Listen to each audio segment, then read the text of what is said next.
Most of us at some point will be faced with the prospect of caring for an ailing, aging parent, loved one, spouse, what have you. And it's generally agreed upon that you will do what you can in order to alleviate their suffering for however long that may be. Um, in most cases, you'll wind up having to care for, maybe an ailing or aging parent, 10, 15 years possibly, um, until the time of their passing or demise. But it's usually at an advanced age, and it's usually after retirement, where they are in a more laid back, I guess, or relaxed setting as opposed to their pre-retirement or working years. But my question is, what happens when it is far in advance of, say, retirement?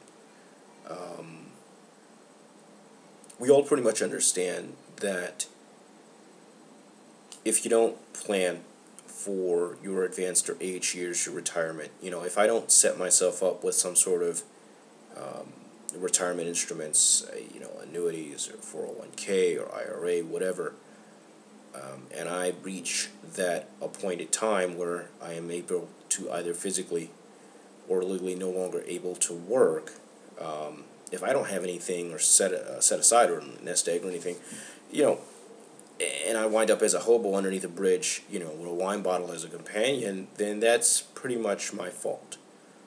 Um,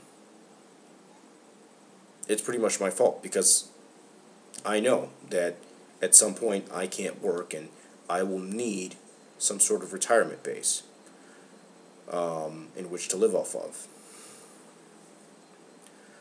I look at my scenario with my own family and one of my parents who unfortunately has reached a point in their life where they are no longer able to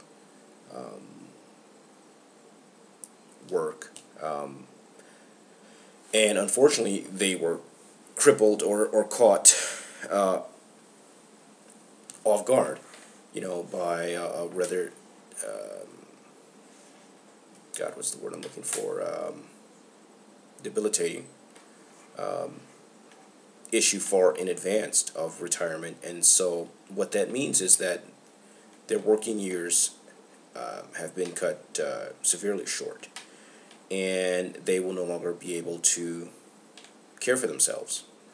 Um, Now, my sister and I have taken steps or means to try and alleviate any kind of suffering to make sure that she's got what she needs. We take turns, you know, doing what needs to be done. But at what point, if ever, do you say, well, you know what, enough is enough? A lot of her condition is brought on by poor habits and poor behavior earlier in life, and an unwillingness to correct those habits or behavior, and that led to or direct lead or a direct cause to their current issues. Um, and so they're going to get a bailout. Her children are going to for the most part bail her out.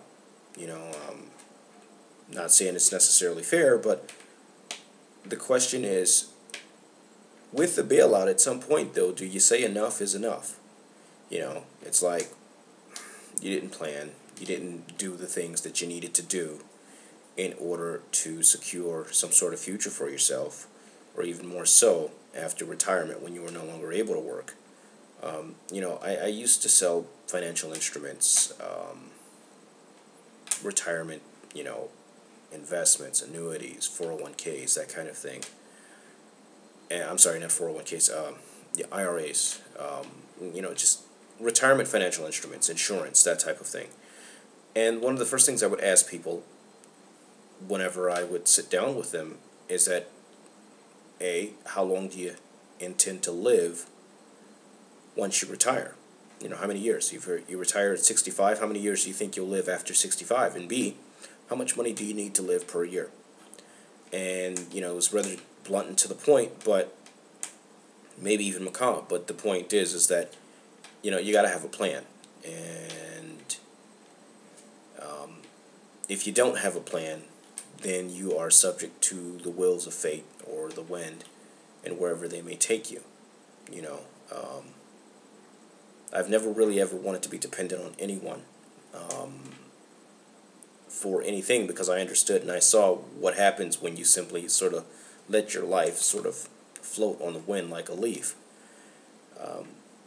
But I'd really like to know what happens. You know, I mean, is enough enough? Do you just simply bear the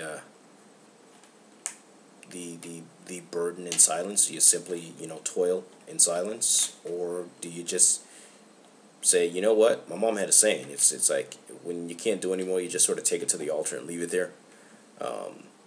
You just let it go. You know, because I mean, good things happen, you know, to bad people, and far more bad things happen to good people every day. And like I said, if I don't plan, if my sister doesn't plan, if you watch and if you don't plan for your future, then you are subject to handouts. I, you know, have, I think, maybe too much pride for that, but maybe I'm just wrong. I don't know. Somebody will have to tell me.